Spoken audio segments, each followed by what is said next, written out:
couple of years ago, my trusty Honda Civic started making a strange noise. I tried to put up with it, but it got to the point where I just couldn't block it out, even when I turned up the volume on Radio 4 in the Archers. So I decided to take it to a mechanic. "New tyres, mate, that'll sort it," the mechanic proudly predicted. £120 well spent, I thought. That was until a few days later when the noise made a comeback. I took it back in to be told by a different mechanic at the same place. It's actually your brake discs. So after another cash outlay, the noise returned a few days later, even with the new brake discs. This time I decided that my last garage wasn't fit for purpose, and so I decided to take it to a recommended old school mechanic that I'd heard about, who was just around the corner from me. And he actually spent more time looking at the rest of the car than the wheels, whereas the others had just focused on the wheels. They'd assumed that was where the noise was coming from, so that's where they'd focus. This guy, he actually just looked at the complete car, and he spent probably more time looking at other bits than the wheels. So he had a listen, then told me exactly what was wrong, and then proceeded to fix it. Job done. My Honda hasn't made a peep since. By looking at my car in a more holistic manner, more complete manner, Martin, my mechanic, that's his name, Martin the mechanic, had been able to better identify the root cause of my issue. Now in the UK, we tend to have a poor record when it comes to getting absent employees back on the road, and I wonder if this is partly due to us not thinking holistically when it comes to supporting their recovery process.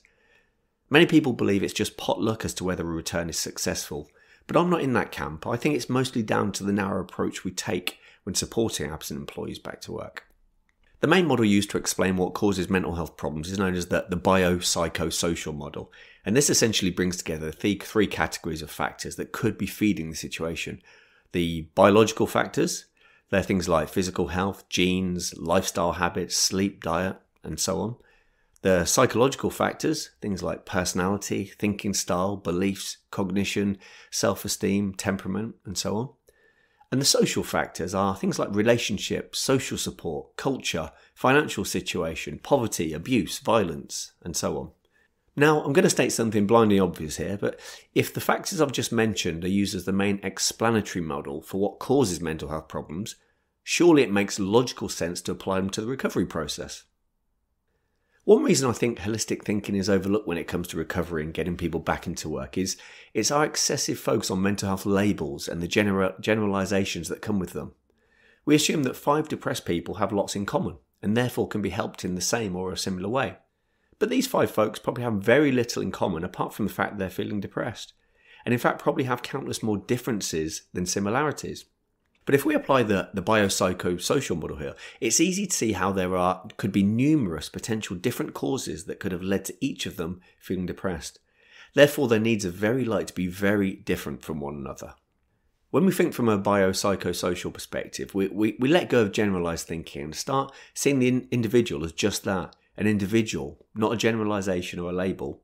And at the same time, this broadens our thinking, start asking better questions and considering the wider facets of the person that may have contributed to them feeling how they currently do, and which in turn should give clues as to how we can support them to remedy the situation. So, in summary, I believe our approach to mental health support for absent employees might benefit from an infusion of holistic thinking. Otherwise, we might end up like my first 2 unsuccessful mechanics, who charged me a fortune and focused their attention on the wheel when the wheel was making a noise rather than seeing the car as a whole with other parts that might be influencing the wheel noise. So the next time you're in a support situation, seeing the individual as a biopsychosocial landscape for you to explore together might just uncover the root of the problem which you can jointly go about remedying, as well as putting in place measures to fortify the individual against a future relapse. If you'd like to get your copy of my free report, 3 Mental Health Myths Every HR Professional Needs to Know, just click on the link in the text below and I'll get your copy over right away.